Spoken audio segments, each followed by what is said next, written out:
Rated E for everyone.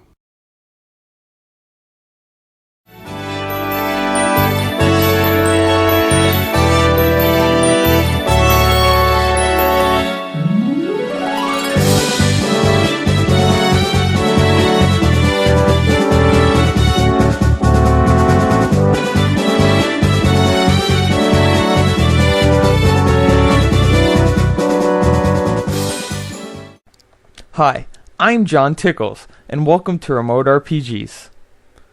Wow, I still can't believe this game exists. And really, how can you hold on to a shred of dignity when somebody asks, "Hey, what game are you playing?" And you have to look them in the eye and say, "The Wizard of Oz, Beyond the Yellow Brick Road for the Nintendo DS." Just wow, like, I want to know. I want to know which game developer woke up one morning and said, "You know what? It's time to adapt The Wizard of Oz into an RPG." Wizard of Oz, the RPG. That's like making The Lion, the Witch, and the Wardrobe a first-person shooter. Why can't they just leave the concept alone? Did The Wizard of Oz work in a video game before? Now, did it ever need to have a game? Look at how ugly this is. Dorothy looks like she's dead. I've got a feeling I'll be tapping my ruby slippers pretty early on in this one. So, let's get it done. Before I start the actual review, note that today's game was recommended by viewer Atticus MJ.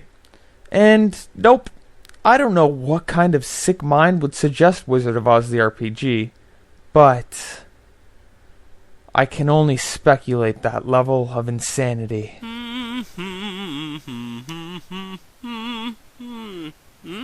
Oh, hello. Didn't see you there. So you joining us for this review? You're gonna need a few magic spells casted on you if you're gonna travel around here. So let me just get my magic portal here.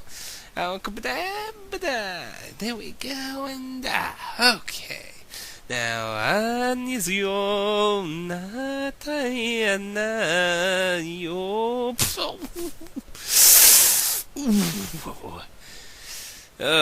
I gotta stop swinging my...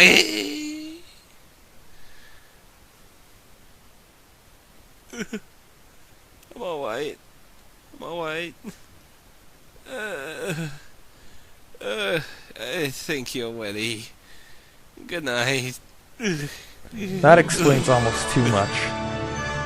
Wizard of Oz Beyond the Yellow Brick Road is a 2008 DS game originally published by Mediavision, of Wild Arms fame.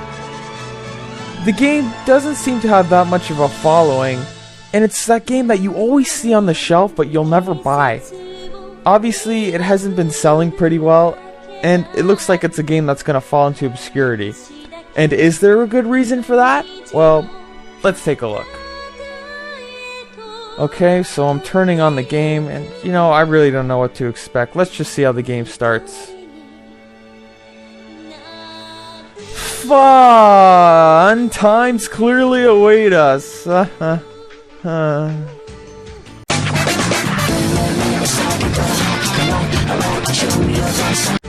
story in the game isn't actually based off of the movie, but it's a different interpretation of the original 1900 story.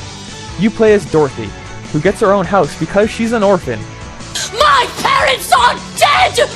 My parents are dead! Soon, Dorothy, and her little dog too, get sucked away into Oz via spirally pandemonium.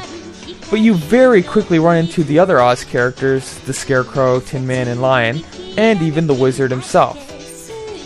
Then, you have to fight the 4 witches of the seasons, and shit goes down, and blah blah blah. The game doesn't even care about the story, which is kind of lame because, hell, it's based off a book. But the plot is immediately predictable and straightforward with pretty much no surprises. You spend the game wandering around Oz, finding these magical eggs, and then returning to Oz in a cookie-cutter Dragon Quest style. You visit tons and tons of these ridiculously cutesy areas, but since seeing the childhood mind-raping Return to Oz, I'm happy that the people running the franchise haven't lost their heads with pants-filling imagery. Well, I guess I can go right into the gameplay, because if you don't know the original Wizard of Oz story, then I don't know what's more depressing, that you haven't heard of it, or this game's going to be your first introduction. The only thing I'll quickly say about the characters is about Dorothy, who doesn't really seem to say much. A woman who doesn't talk too much. Now, is that ideal or what? Excuse me? I also have to say that I like her Mad TV iteration much better. When I'm in a balloon with that crazy old man, you're enjoying this, aren't you, you sick? You spend the game going to these different stages as Dorothy and her party go beyond the yellow brick road, taking names and shoving ruby slippers up their enemies' asses. There's nothing really noteworthy about the gameplay. You shop, fight, find items, fight, shop some more, and no, you don't get to fight the Lollipop Guild in this game, but that would have made it so much better. A big flaw with the game that's immediately apparent, to me at least, is the fact that it's completely filled with mazes. Everything. There is no mercy here, as you spend half of the game making wrong turns, backtracking, and looking at the goddamn ceiling, thinking about how much of your precious life you might be wasting. Yeah, it's a really short RPG, but most of the time it's just spent navigating. And if you're not into that, then you definitely need to find something else to play. It's not even that the navigation is challenging, and the puzzles are so easy and monotonous that it's clearly just padding. I can accept a simple battle system, and even a simple story, but mazes complete the RPG trifecta of bullshit. So you think you're so smart, Wizard of Oz beyond the yellow brick road. You think that you can lengthen the game by filling it with mazes, and still make me pay attention? Are you watching, developers? I'll show you. I'll play this game with my right hand, and I'll watch hilarious YouTube videos with my left hand.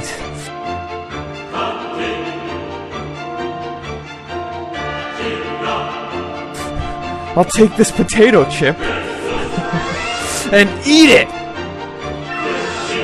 So how about the battle system in the game? Well, it's pretty simple actually.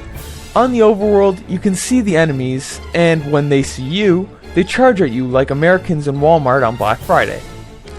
Of course, the touch controls and narrow corridors makes dodging these enemies difficult, but you can never really blame the controls because I have to say that's one thing they did pretty well in this game. There's a kind of trackball movement, and in that respect it was actually done really well. It was just a lot of fun to run around. You shouldn't even really avoid the enemies anyway, because this game requires straight up grinding. The 4 classic Oz characters each have their strengths and weaknesses in battle, as well as different movesets obviously.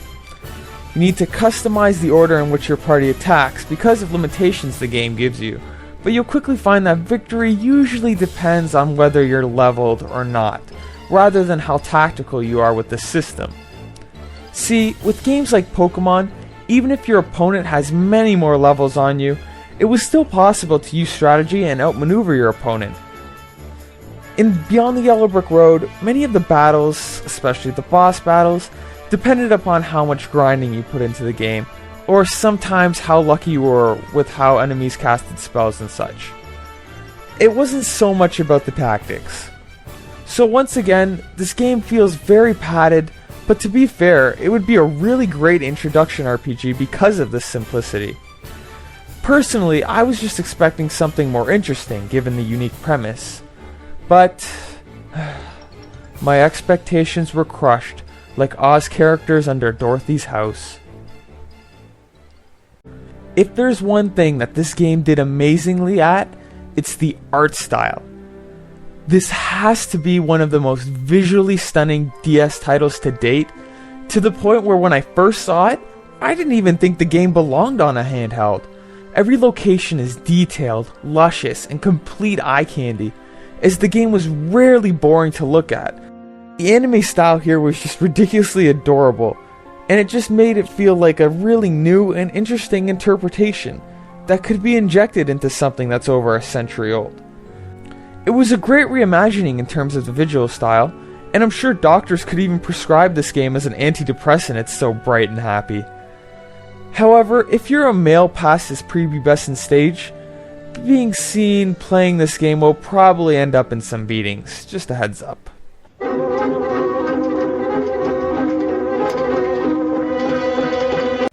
The music was also very impressive, as it was sweeping, whimsical, and sometimes even had a little J-pop in it as well. It definitely captured the feeling and atmosphere of walking around Oz. I liked how there was a lot of elements of the original Wizard of Oz, but it never forgot to remind the player that this was its own anime-like interpretation, as a lot of the work was memorable and very impressive. In conclusion, if it didn't have the name recognition, The Wizard of Oz Beyond the Yellow Brick Road would be a slightly better than average RPG, but this distinction makes it a little more noteworthy. My problem with the game is the simplicity of the mechanics, and how it seems to put style over substance, expecting that will be enough to get it by as a really good RPG. It's really padded, doesn't offer that much that's really unique outside of its visual style, and never really takes any big risks in terms of the gameplay. I'm not saying that this is a bad or poorly designed game by any means. To me, it just isn't very interesting, as it feels like they could have done a lot more with what they had to work with. It was still a pretty memorable game, and even though it isn't my cup of tea, it's still a great light RPG that can be appreciated by many people. If I had to recommend this game, I would recommend it to those more unfamiliar with RPGs, or somebody looking for a really short and relaxing RPG experience that doesn't require commitment or remembering some long winding story. You just have to be able to swallow the abundance of cutesiness. It's a great game if you have a long trip or something, and it's not incredibly challenging or time consuming. Clearly, The Wizard of Oz Beyond the Yellow Brick Road is not one of the best offerings of handheld RPGs given the DS library, but I still feel bad that this game will probably sink into obscurity. If you can track it down for a cheap price, it's still worth the play if you're in the mood for something like it. Well, that's about all I have to say, so I'll see you all somewhere over the rainbow. Really? You actually wrote that in. That's such a shitty line. I'm talking to my Asian about this. This is... Oh, God. Thanks for watching. Somewhere over the rainbow. Freaking garbage. 유냐, 미냐, 스크리게, 애미게임 해.